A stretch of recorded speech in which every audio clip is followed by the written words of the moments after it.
ఏం చేశారంటే నాకు పదవి ఏమి ఇచ్చిందంటే ఎఫ్డీసీ చైర్మన్. నాకు వద్దన్నా అన్న, ఏమయ్యా నువ్వు నంది అవార్డులు అవినీతి జరిగిందన్నారు కదా, నువ్వు చేయి మంచి పని, నువ్వు సినిమా వాడివి కదా, అది చెయ్యి అంటే చేస్తే వైసీపీ పరిపాలనలో ఈనాడు ఆంధ్రజ్యోతి ఒక్కసారి కూడా అభినందించలేదు, నన్ను అభినందించింది. ఓసారి బాగా చేశారు, ఆ నంది అవార్డులు బ్రహ్మాండంగా చేశారు.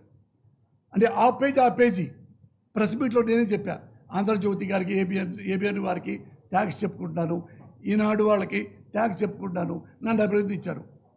ఇంత పెద్ద ప్రభుత్వాన్ని ఏమి చేయలేదు. నాకే అంటే నేను డబ్బు తినేవాడిని కాదు, రాంగ్ రూట్కి వెళ్ళేవాడిని కాదు, పైరవీలు చేసేవాడిని కాదు, బెనామీలు తీసుకునేవాడిని కాదు. మీరు ఎవరైనా సరే ఎనీ టైం, ఇప్పుడా నైటా తెల్లారగట, నైట్ మా ఇంటి తలుపుకి వచ్చి అరే లేరా పోసాని దొరికింది ఇది ఇక్కడ తిన్నావు కదా నువ్వు అంటే, ఇక్కడ నుంచి ఈ స్టేట్లో ఆ స్టేట్లో కదా వేరే స్టేట్ ఎక్కడికి వెళ్ళిపోతా పెళ్ళాం బిడ్డలతో.